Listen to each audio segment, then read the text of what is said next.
What's up guys? Natapos na naman ang ating isang araw na trabaho. So ngayon, ipauwi na tayo. So it's 4:59. Ang labas namin is 5 o'clock. So pretty much, you know, it's home time. So nga pala, Happy New Year pala sa ating mga viewers. So Happy New Year sa inyo lahat. So hopefully maganda yung salubong ninyo sa bagong taon, katulad ko. So natulog lang ako. So wala, yun, tara, usap tayo.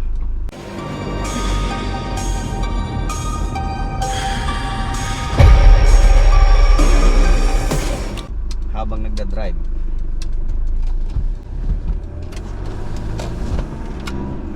so ayun nga, nung bagong taon, wala lang, natulog lang kami hanggang mag alas 12.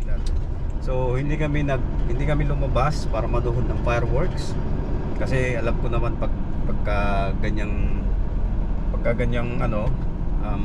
mga event is napaka puno ng walang space talagang. Siguro maaga ka pupunta ron para may maparadahan ka, so it's hassle. So ayun, panibagong taon na naman na pakikipagsapalaran sa buhay. So pakikipagsapalaran talaga eh. So ngayon kaya nag-video lang ako para ipakita naman sa inyo yung lugar dito. So yung kalsada na dinadaanan ko papasok at saka pauwi. Actually pauwi lang to kasi hindi naman tayo nag-take ng video during papasok. But anyway, at saka ma-share naman sa inyo guys. Ayun. So kung makikita ninyo, ang area dito is may marami pa mga puno kaliwat kanan, kung makikita nyo. Kasi hindi nila tinatanggal totally yung mga puno. Even though pumunta kayo ng city, doon mismo sa CBD area, meron pa rin talagang mga puno, kasi para balance pa yung nature.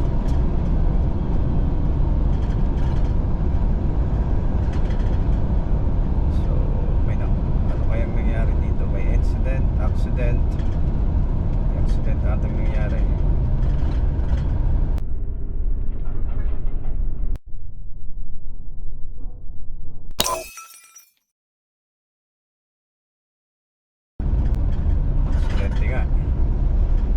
So ingat po tayo sa ating pagmamaneho. Katulad po ngayon, naka double demerit points pa rin po yung ngayong araw hanggang sa January 5. So double demerit points still in place, kaya i-prevent po natin yung mga violations sa kalsada, mga road rules like overspeeding. Kasi bukod sa may fine ka na, dalawa pa yung demerit points. So dito ang demerit points is 12, I guess. So pag naubos mo yung 12 na yun, demerit points, so pwede ka matanggalan ng lisensya. So you will lose your license. So we're not going to do that. Hindi tayo makakapagtrabaho, hindi kaya makakapag-drive ka naman, pero wala kang alang lisensya. Pag nahuli ka, mas malaki yun ata.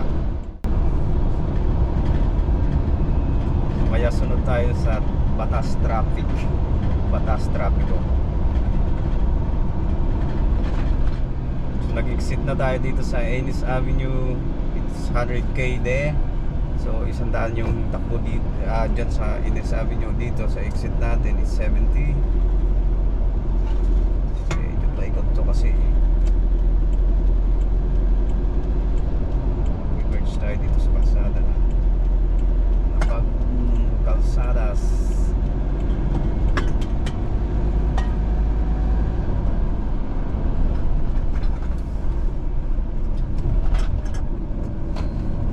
na guys, medyo may kumakalansin dito sa ating likuran kasi dinala ko yung ating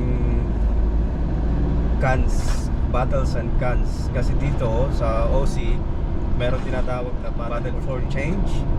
So pag may nakalagay na 10 cents sa bote, like sa mga beers, sa mga soft drinks, in can, so pwede nyong ipunin yun, tapos dadalhin nyo siya dun sa mga kumukuha nito. May machine na ikaw lang yung maglalagay doon. Meron naman mga tao, sila yung magbibilang ng kung magkano yung, or kung ilan yung bote lahat, kung ilang peraso, tapos babayaran ka. Tatanungin ka nila kung gusto mo ba yung cash o di kaya yung i-ano sa bank account mo. So yun ang kagandahan dito kasi syempre bumibili ka halimbawa ng mga mineral water. So pag inipon mo yun, hindi ka nalugi kasi hindi naman nagiging basura yung mga bote na nagiging pera pa siya. At saka doon sa trabaho guys, kasi every namin off, like every 5 o'clock lagi silang uminom ng beer. Ako hindi ako masyadong uminom kasi may nagbe-bread test kasi dito sa gawi dito sa dinadaanan ko kalsada. May mga pulis lagi dyan na mag-i-stop para sa bread test. So kung may alcohol content ka, i-measure nila yon kung allowed. Sa akin naman allowed, wala namang problema, yung 2 beers okay lang. Pero ayaw ko kasi ng hassle eh. So marami naman doon na lang tayo sa bahay sumasya. Kaya para iwas sita. So ito guys, kung makikita nyo itong dinadaanan natin, ayan, puro kakahuyan pa rin yan. Itong mga daan na to, actually may mga residential area naman nasa bandang kaliwa ko, nasa bandang kanan ko, residential area yan. Pero itong kalsada, kung makikita nyo, paligid niyang kakahuyan. Hindi nila winawala yung nature kasi para maging balance yung ecosystem. Ecosystem, ano yun, science. Parang gano'n. Siyempre ang kahoy ay nag-gives off ng oxygen, tapos tayo ng mga tao ay carbon dioxide, which is ginagamit ng halaman yan para sa kanilang pagkain. Medyo malalim na yung kung ano yung pa natin, okay? Yung mga photosynthesis na yan. Alright. So kung makikita ninyo dito sa ating kaliwa, sa ating GoPro, kasi yung GoPro yung natin dashcam. So meron dyang lawa. Salt Lake ang tawag nila. Medyo hindi nga lang klaro masyado kasi may mga kakahuyan nga. So yun, maraming mga dyan yung tawag dito sa atin, mga wild ducks. Maraming wild ducks dyan.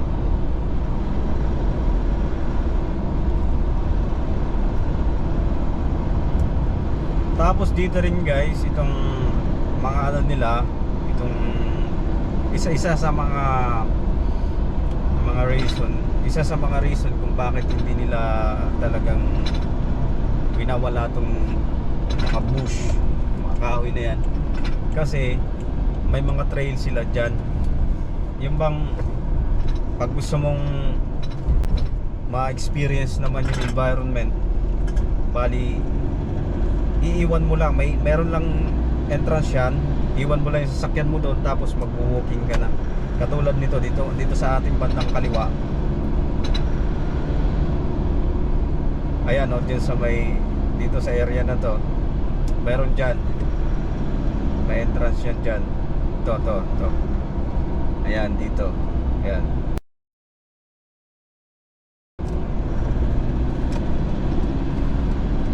So yan yung entrance. iiwanan nyo lang yung sasakyan nyo dyan, papark nyo lang sa area na yan, tapos kayo maglalakad na papunta rin sa loob ng bush, yung mga kapanguyan na yan. Maganda rin yung mga ano nila, maganda talagang balance yung life. So dito na tayo sa Gilmore Avenue o Dixon Road. So ito yung intersection na to na hindi ko malilimutan, kasi when I was I think more than a month pa lang ako sa work ko.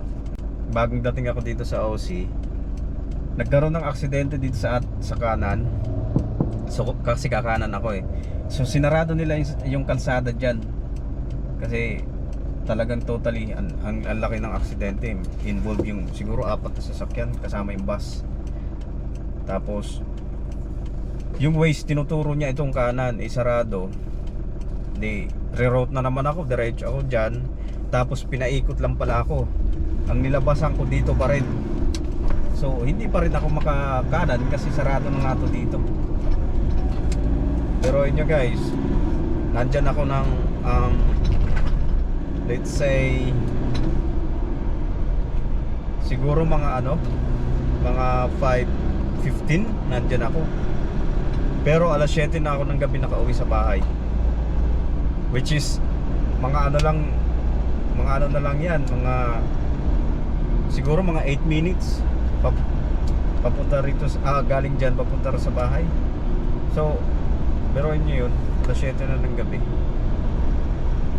kasi paikot-ikot ako. Tapos ang ano pa dun is naulan that time,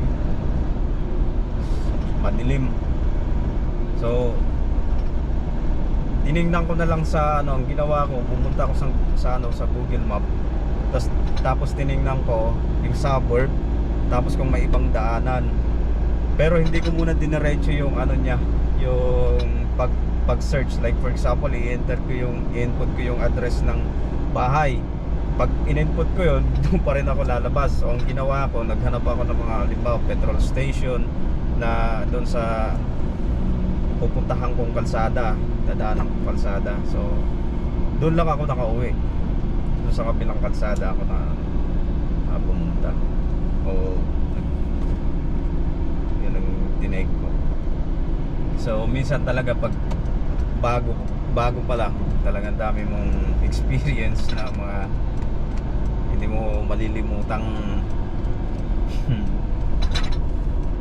So ayun, dito na tayo, kakanan na tayo dito, pasok na tayo sa ating ito kabilang suburb to. Hindi pa to yung suburb na kung saan na bilong yung natin bahay. So dito guys, more in roundabout. So, kasi pag roundabout, hindi ka magkaso sa kuryente kasi walang traffic light, di ba? Walang mga gumagamit ng kuryente. So roundabout uli, maraming roundabout. Parang sa Middle East din yan, puro roundabout.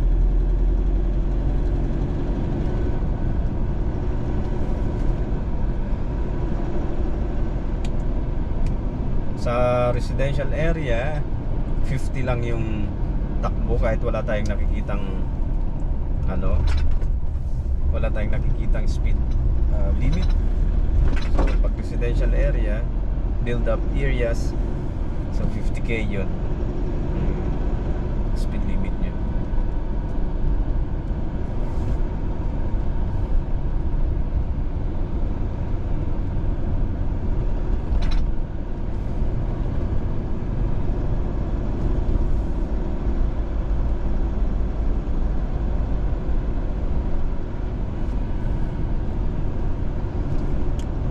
Tapos kung nakikita nyo yung kalsada dito sa kaliwa, may pula, tapos may linya. So yan ang bike lane. Dito lagi merong ganyan. So hindi po pwede yung nagbabike dito sa daanan ng sasakyan. So meron talaga siyang space para sa bike. Para makapag sa bike. Maganda sana yung ganyan, mga kapatid, mga guys. So ayan ka, kanan tayo dito.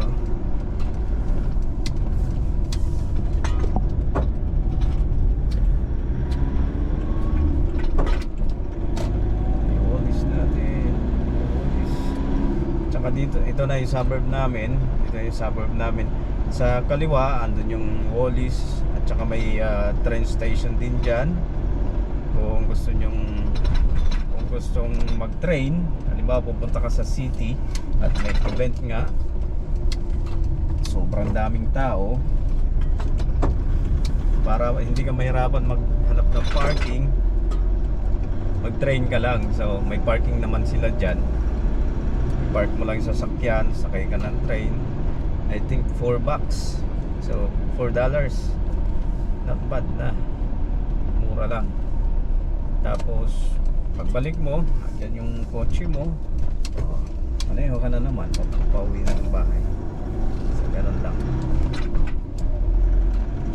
So ayan, malapit na tayo. Actually, umikot lang. Galing na ako dyan nasa kabila lang ako kasi may may train. Iniwasan kasi nila yung Riles, kaya umikot lang.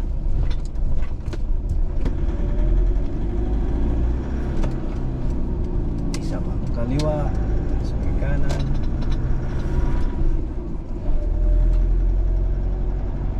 Ayan, dito na tayo.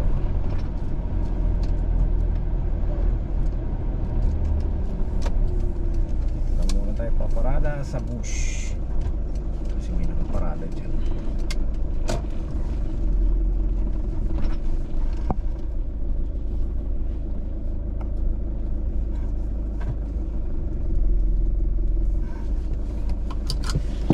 Guys, nakarating na tayo sa ating bahay. So I hope na share ko sa inyo yung kalsada, yung area dito sa dinadaanan ko papunta at pabalik sa trabaho, pasok at saka pauwi ng bahay. So salamat sa panonood. I'll see you next time.